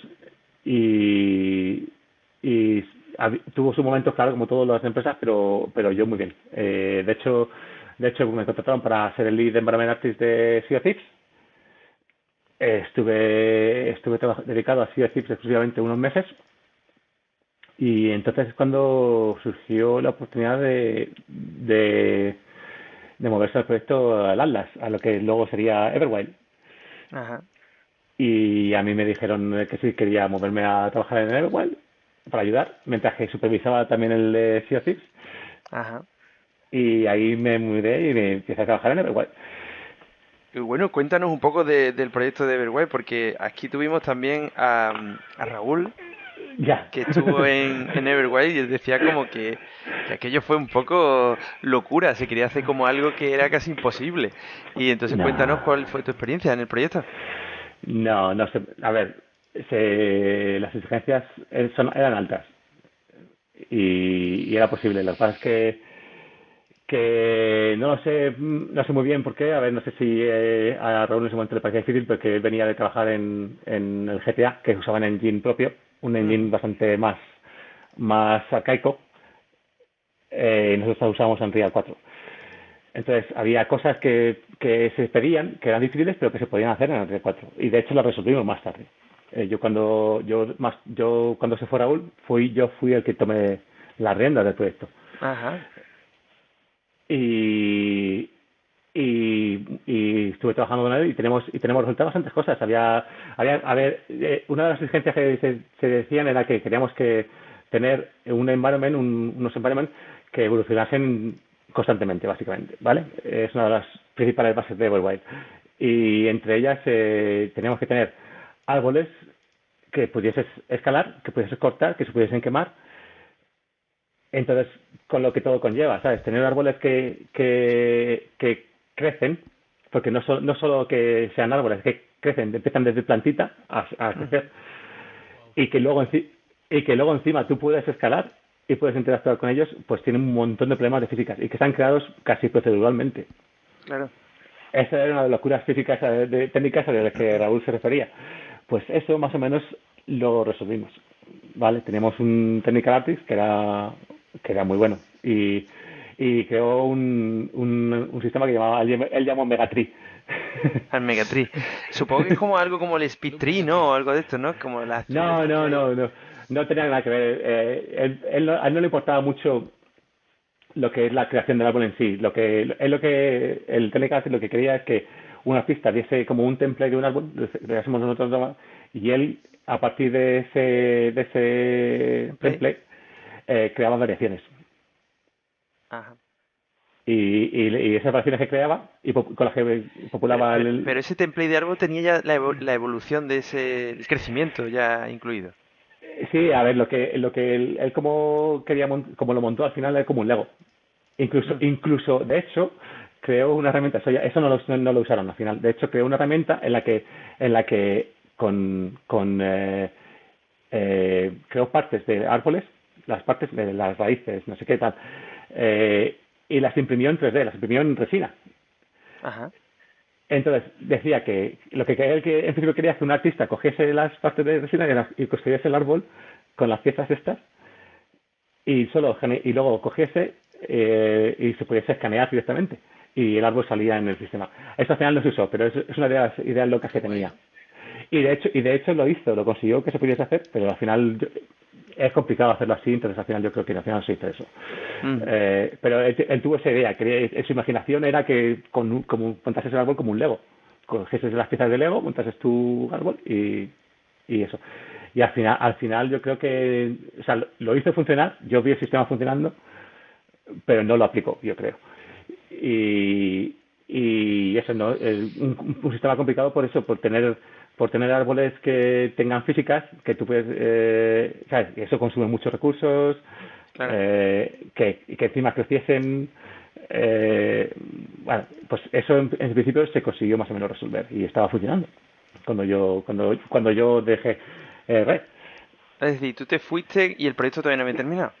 No, el proyecto estaba empezando cuando yo, o sea, estaba empezando. Llevamos ya cuando el proyecto lleva bastante tiempo ya, pero una fase muy, muy, muy experimental de concepto. No había, en ese sentido sí que me acuerdo que Raúl dijo que no había una visión clara. Y eso sí es verdad, no había una visión clara porque era como, estaba llevado un poco más como el proyecto de, como muy experimental, no tenían recursos, no tenían manera de hacerlo. Entonces, lo que se hizo cuando se empezó a meter más gente y se empezó a enfocar la cosa, entonces la cosa ya se empezó a dirigir el estilo. Lo que tardamos un poquito es encontrar el estilo y al final lo conseguimos. Cuando yo me fui, más o menos estaba ya enfocado el estilo. Y en ese sentido, yo lo que contribuí mucho fue el estilo de los environments. Ahí estuve trabajando mucho con concept artists, planteando cómo queríamos que fuese las formas de los árboles, las formas de la vegetación, qué queríamos que transmitiesen los escenarios, porque era muy importante la idea de que fuese algo que tú quisieses explorar. El juego está muy basado en que tú explores, en que tú te muevas y te cree curiosidad para investigar. Sí. Entonces ¿cómo incentivamos al jugador para explorar con solo ver un escenario, con solo ver conceptos? Entonces yo ahí intervine bastante. Bueno, lo que se Y reveló, ¿no? A mediados del año pasado, desde luego capturó la atención de los fans de Rare y de los ex-gamers. sí, Y la verdad es que recibió muy, muy buenas opiniones, ¿no? En de Nintendo, de la, lo que es el estilo la, artístico en sí. y estoy seguro que va a evolucionar bastante más. Si conozco bien al director de arte, que es Va a de llevar Rare, todavía más allá, ¿no? De lo que se ha yo visto. creo, yo creo que lo va a llevar un poquito más allá. Y además, mis últimas noticias ha sido que lo están reiniciando un poquito. Y ahora, pero no por el arte, sino creo que porque quieren tomar otra dirección de lo que es el juego, de dirección creativa. Y entonces yo creo que le van a dar otra vueltecita más. Y cuando veamos algo más, va a ser incluso mejor. Oye, pues un proyecto que lleva ya bastantes años, ¿no? Sí, sí, sí, sí, sí, sí. O sea, lleva una Pero producción bastante larga. Supongo que también eso, ha habido muchos cambios, ¿no? Supongo en la dirección de ese proyecto. sí, ha habido muchos cambios, sí, ha habido cambios recientes, por lo que yo sé. El proyecto lo que está haciendo es un proyecto muy ambicioso, como se dijo. Si supiese el proyecto, es bastante ambicioso. Lo que pasa es que también yo sé que a Rare le gusta pulir y le gusta evolucionar hasta que no lo tienen claro, no quieren sacarlo, ¿sabes? Entonces, si yo conozco a ver, el director de arte con el que he trabajado, que es Ryan, le gusta pulir mucho, le gusta hasta que no está contento con algo, no da el siguiente paso. Entonces está yendo muy, muy, muy, muy despacio, está tratando con calma, se está tomando, ¿sabes? Mm. Entonces está haciendo los cambios necesarios. Hombre, si tienes el músculo económico para soportar esos años de investigación y de Mm, tal, perfecto, ¿no? Lo difícil es eso, que Claro. Rare va a hacer una apuesta, entiendo, muy fuerte con este Everwild, de sí. manera que esperemos que salga bien, ¿no? Porque eso puede ser un golpe fuerte para Rare, ¿no? Sí, a ver, eso espero. A mí no me gustaría que se iba a ser un fracaso porque en ese proyecto yo le tengo bastante cariño. De hecho, yo me fui del proyecto no porque quisiese, me fui por problemas personales de familia. A mí, antes de que me fuese, me ofreció Rare que si me quedaba 6 meses más, me harían director de arte del proyecto. Pero yo me tuve que ir. En ese momento mi hijo empezó a tener ataques epilépticos Vaya. y yo estaba pasando entre semanas estaba viviendo fuera de casa, estaba viviendo en Rare. Entonces yo tuve que dejar el trabajo para estar con mi hijo. Claro. Y eso es lo que cambió, pero vamos, yo hubiese, no, vamos, hubiese estado en Rare con el proyecto. Vale, y entonces, eso de alguna forma, no sé si dejas entonces Rare y dejas el trabajo por un tiempo o simplemente te vas a otro estudio que se llama Supermassive Sí, Game, pero porque estaba más cerca de casa y te permitía claro, compaginar las cosas, o cuéntame un claro, poco. claro. A ver, cuando dejo Rare fue por eso. Me salió, yo estaba en la situación en la que estaba trabajando de fuera, por lo tanto yo tenía que estar cerca de casa. Empecé a buscar un trabajo, me ofrecieron un trabajo en Supermassive Ujú. y lo cogí. El Supermassive está justo al lado de casa, está a 5 minutos de casa. Claro. Eh, entonces, entonces en esa época a mí me convenía trabajar en Supermassive. Y además cuando yo me uní era un proyecto interesante porque no sé si habéis visto que en Supermassive está haciendo la saga de Dark Pictures, Ujú. juegos de terror. Eh, pero lo que a mí me ofrecieron era ser director de arte del proyecto de Killzone en VR. Que están haciendo Killzone 2 Ujú. en VR. O sea, el juego de guerrilla, reconvertir el juego de guerrilla Sí, en VR. brutal. Entonces yo empecé en ese proyecto como director de arte, me contrataron para, pues eso, para de dirigir un poco el estilo para que se adaptase a VR. Y muy bien, ¿sabes? Estuvo muy bien durante el tiempo que duró. Lo que pasa es que llegó un punto que el proceso se estaba complicando mucho. Estamos usando tecnología del 2009, en el 2019, y están intentando reconvertir, usar muchos assets y muchas maneras que habían hecho del juego para VR. Y eso era casi imposible. Había que hacer muchísimo trabajo de conversión, muchísimo trabajo de remapear todas las texturas, de cambiar renderizado, muchísimas cosas. Entonces llega un punto que Supermassive dice, este proyecto se está complicando mucho, no me merece la pena, no lo voy a hacer. Sony sí quería hacerlo. De hecho, a mí me pidieron hacer una propuesta de lo que sería el deseo de arte. Hice un documento, una presentación de lo que iba a ser Killzone 2 para VR. Les encantó, les gustó mucho la propuesta, pero a la semana siguiente, a las 2 semanas siguientes, o no sé, fue a lo mejor un poco más, un mes o así, Supermassive dijo, no queremos hacer el proyecto porque es muchísimo trabajo y nosotros queremos enfocarnos a Dark Pictures. Y Ujú. cerraron el proyecto. Rechazaron el proyecto. Vaya. Cuando Mossy sí lo quería. Cuando Sony sí lo Cuen- quería. Cuéntanos, porque puede ser interesante para gente, Bueno, artistas, ¿no? recientemente un proyecto similar que ha sido el Resident Evil 4. Ujú. Mm. Ellos lo tiraron todo y lo reconstruyeron desde cero en VR. Sí, Y ha sido el mayor lanzamiento de VR pues de esa es la la cuestión. historia. Esa es la cuestión, es que tenía que haber hecho eso con el Killzone. En el Killzone se empeñaron en seguir usando el engine El antiguo. engine, claro. Ujú. Y los assets, usar todos los assets, usar todo. Claro, Y no funcionaba.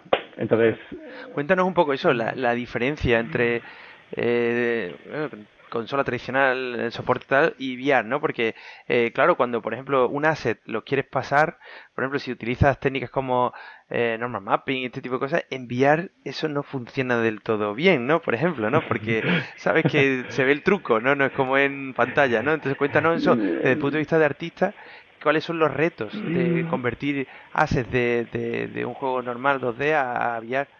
exactamente. A ver, no solo que se vea el truco, sino que está comprobado que cuanto más ruido haya o más detalles haya en VR, normalmente el ojo no lo acepta bien y te mareas. Ujú. Entonces, una de las propuestas que yo hice a Sony que le gustó fue simplificar todo un poquito.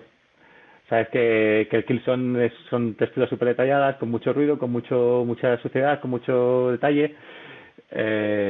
Y entonces yo lo que le propuse a Sony es hacer una pasadita a todas las texturas para, digamos, simplificarlas, aplanarlas un poquito, quitar ruido y añadir un poquito de color, porque es todo súper gris. En Killzone el gris era el color base. Entonces, yo propuse aplanar, a simplificar texturas y darle un poquito de color también para darle más para que poder leer un poquito más lo que pasaba en el juego, ¿sabes? Los personajes, si mirabas los personajes todos eran gris y no sabías muy bien si te estabas enfrentando a un soldado de no sé qué, no sabías qué tipo de soldado con el que te estás luchando.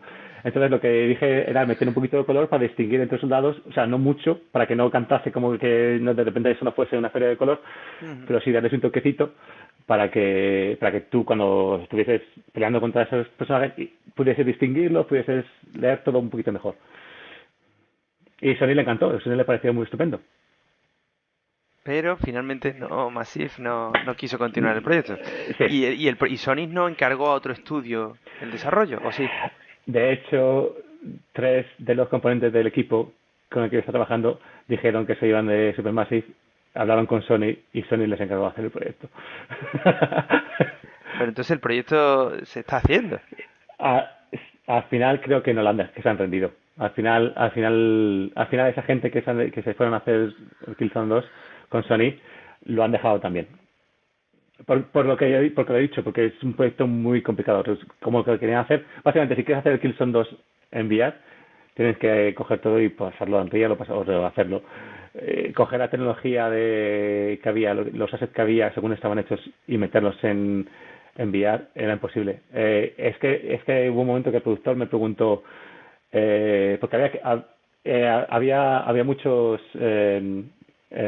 cold draws, draw calls, y había que básicamente empezar a unificar módulos, Claro. los módulos de los escenarios en menos texturas. Claro. Unificarlos.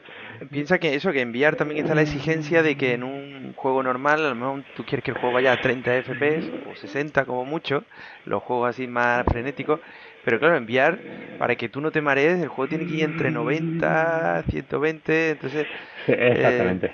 tienes que tener, eso, es importante el número de draw call, es importante reducir la carga en el frame de render, porque si no... Pero es que llega un momento que me preguntó el productor, ¿cuánto costaría coger un nivel, coger todos los módulos, empezar a unificar las texturas en bloques y crear menos texturas para que ellos se den menos draw calls? Claro. Y me puse a echar cuentas, había que coger todos los módulos, remapearlos de cero. Oye, pero para otra eso vez. existen tools, ¿no? También que te pueden ayudar para ese tipo de cosas, ¿no? Pero no era solo remapear, era unificar texturas, era coger texturas, ponerlas todas en una y luego remapearlo todo eso. Claro. Y no era solo eso, era bastante más complicado. Entonces me puse a echar cuentas y dije, pues es que esto podemos tardar de 3 a 4 meses por nivel fácil o más. Bueno. Y eso, y había que hacer 20 niveles o así, o más. No, 12 niveles, no sé, eran bastantes. Entonces se puso a echar cuentas el productor y dijo, no es posible. Incluso no me creía, decía, no, estás equivocado. Y yo, bueno, tú verás. Vamos a probar con uno, ¿no? No, era muy complicado. Era una locura. Vale. Bueno, pues ya hemos llegado a la última etapa de tu carrera, que es la actual, Sí. que también es bastante excitante, ¿no? A Ahora ver, mismo estás en Mediatonic, sí. que yo no sé si sabéis que recientemente se unió a la gran familia de Epic. Sí.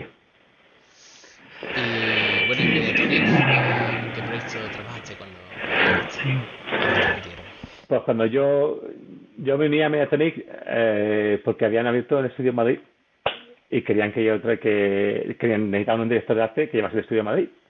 Y a mí en ese momento me parecía genial.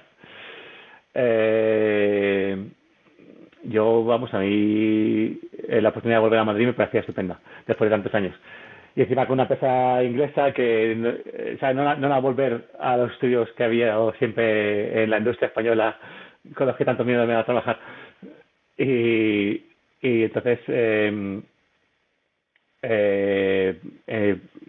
me salió el trabajo, todo fue bien, y muy bien, me recibieron muy bien. Al principio, en esa época, Mediatonic se dedicaba básicamente mayoritariamente a móvil, aunque también estaban empezando a jugar un poquito con PC y consola, estaban empezando Fall Guys. Ajá. Entonces, a mí me parece bien, me parece una buena oportunidad. Me metieron a trabajar primero con el Gears of War Pop. Uh-huh. Qué bueno, que puede ser como algo previo a Fall Guys, ¿no? Porque era también así moñicotes, gracioso Sí. y este tipo de cosas, ¿no? El arte es muy chulo en Gears of War Pop.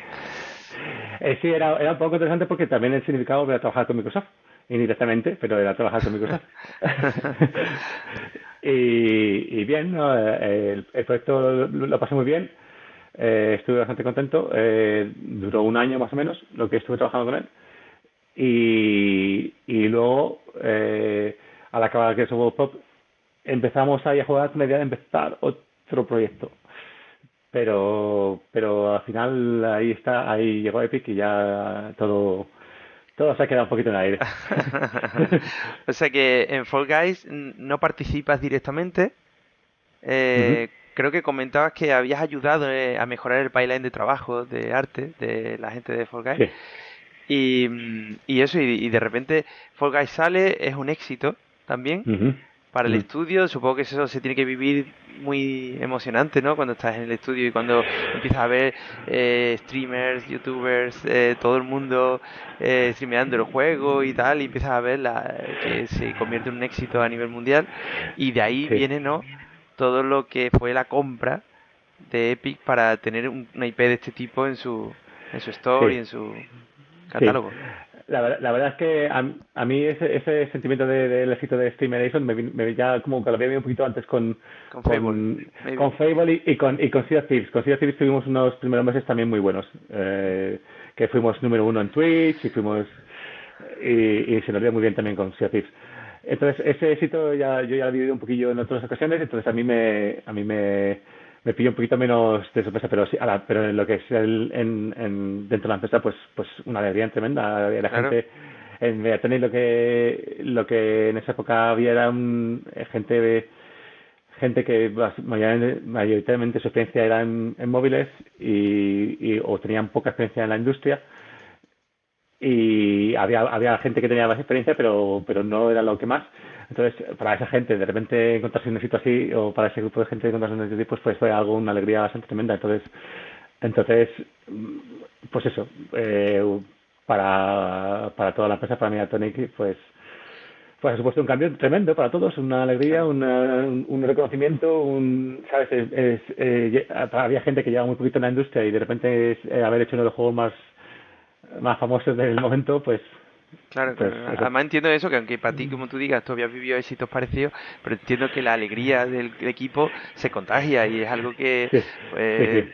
en el día a día, pues claro, tú notas que aquello está funcionando de otra manera y que hacéis las cosas con mucha más alegría porque tú dices, hostia, aquí estamos haciendo cosas que la gente lo está usando, la gente lo está tal, vamos a sacar un pack nuevo y la Sí. gente es algo que usa, ¿no? Eso yo creo que siempre es gratificante, ¿no?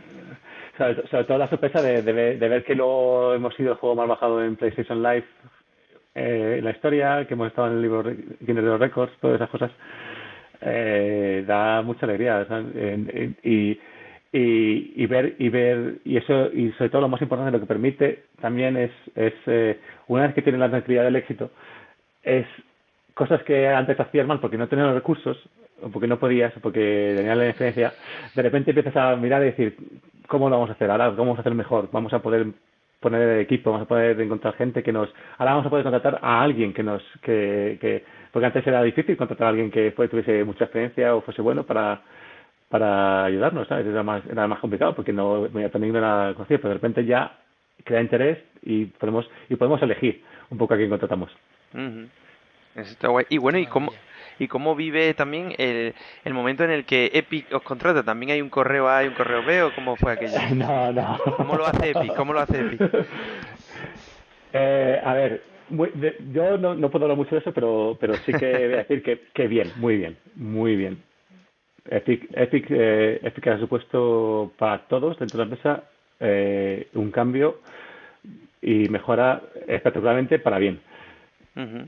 Oye, y el juego Fall Guys es hecho en Unity Sí. y ahora de repente entiendo que lo estaréis migrando a Unreal, ¿no?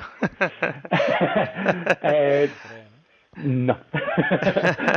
Ok, ok, ok. No voy a hablarte de eso, pero no. Fall Guys sigue siendo Unity. Ujú. Ok, ok, ok, ok. Vale, bueno, pues lo dicho, estamos un poco llegando al final de la entrevista, pero quería comentarte que eso que últimamente hemos vivido, de hecho con Mauri lo he comentado también muchas veces, eso que ahora hay la gente de Epic, ¿no? Han sacado una tecnología súper novedosa con su Unreal Engine 5, con El Nanite, Matrix. y han sacado las nuevas demos tecnológicas, ¿no? de Matrix, Sí. que es espectacular y que habla eso de cómo puedes crear escenarios hiperrealistas y todo pues es un salto de calidad realmente que hacía años en la industria que no veíamos un salto tan grande, ¿no? Al menos en cómo pueden llegar a ser los juegos del futuro. Desde el punto de vista artístico, en la que de repente ves que hacer un ase o una mesa ahora no son 4 polígonos, sino que ahora tienes ahí una Liberación. cantidad de materiales y una cantidad de cosas que son necesarios para que ello parezca real Sí, y para hacer una ciudad sí. es una locura.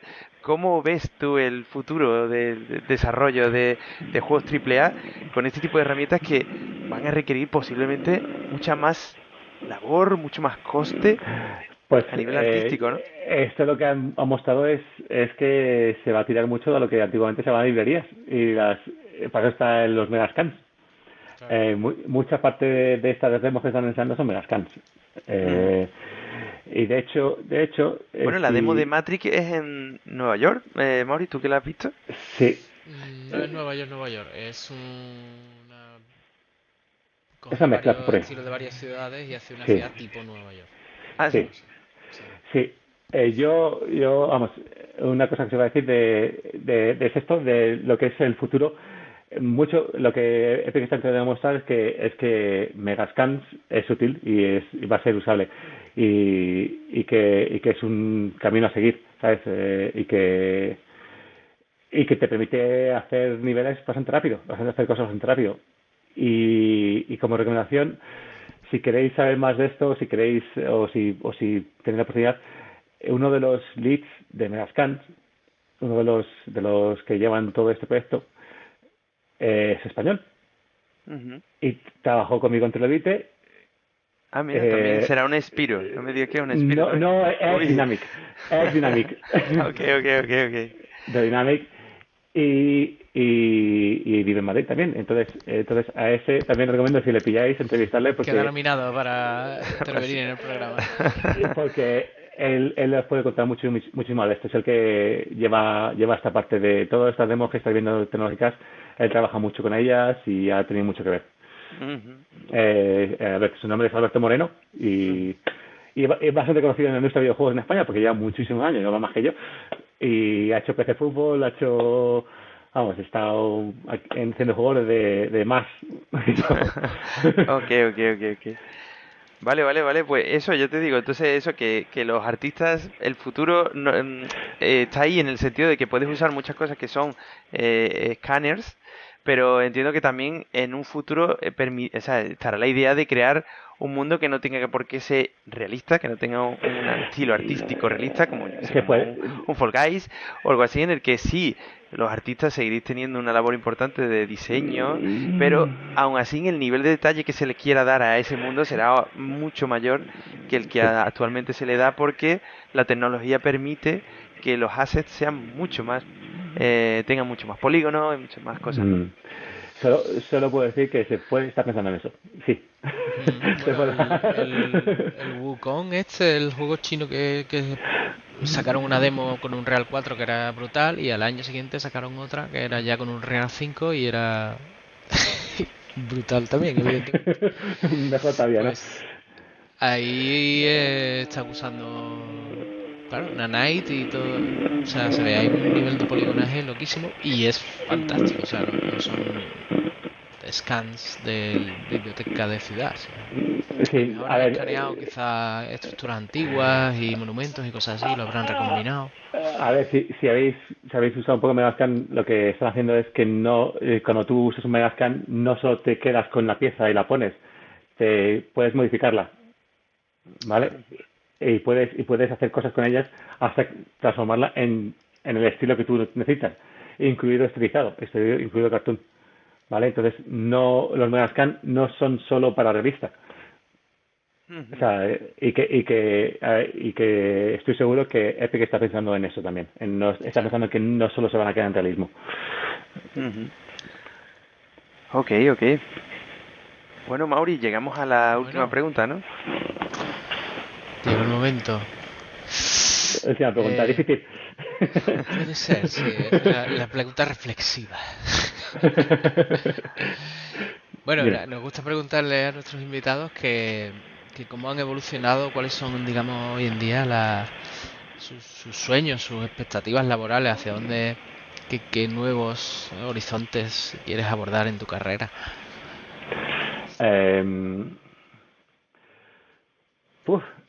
Pues probablemente coger un proyecto. A ver, yo estaba amigo director de arte, pues coger un proyecto tipo, yo qué sé, a mí me gusta, yo soy mucho del estilo de Everwild y todo eso, un proyecto de ese estilo, algo así, y llevarlo de principio a fin y que sea un éxito y que ¿sabes? Terminar siendo el head of art de Madrid, ¿sabes? Llevar una parte importante de un equipo de grande de Madrid. Más o menos lo estoy haciendo allá, pero me gustaría que ese proyecto se hiciese en España, se hiciese en Madrid, con una empresa grande como Epic. Me gustaría coger un proyecto de ese tamaño, poder llevarlo a España, poder hacerlo con equipo español o mayoritariamente español y desarrollarlo y acabarlo en España y que el talento español luzca, básicamente. Vamos, que tú te quieres llevar la corona que tiene ahora mismo Mercury. Ahí, en su estantería, entrar por la noche y llevártela. Me parece muy bien, yo te apoyo a tope en ese sueño. Oye, y entonces el que Epic haya comprado Mediatonic significa que Epic tiene interés en invertir en el estudio aquí en Madrid y en hacer crecer el estudio de Madrid y ese tipo de cosas, porque tú actualmente decías que no vives en Madrid, vives allí en UK, ¿no? Estoy en UK por motivos personales otra vez. Por desgracia, no estoy en mi mejor momento personal por varios motivos. Y estoy aquí por mis hijos. Pero mi trabajo está basado en Madrid. Yo sigo llevando el equipo de Madrid. Mi mayor responsabilidad es el equipo de Madrid en este momento. Yo en teoría sigo teniendo que ir a Madrid o seguiré yendo a Madrid cuando se pueda y seguiré trabajando con la gente de Madrid. Pero ahora mismo estoy en UK porque tengo 2 niños y porque tengo que cuidarles y tengo que verles de vez en cuando. Pero nada más, ese es el único motivo. Epic sí que quería invertir en Madrid y en España desde hace mucho tiempo, por una de las razones es Quixel, como he dicho. Cuando compró Quixel, parte del equipo ya estaba en Madrid. Ya se ha mencionado el chico este.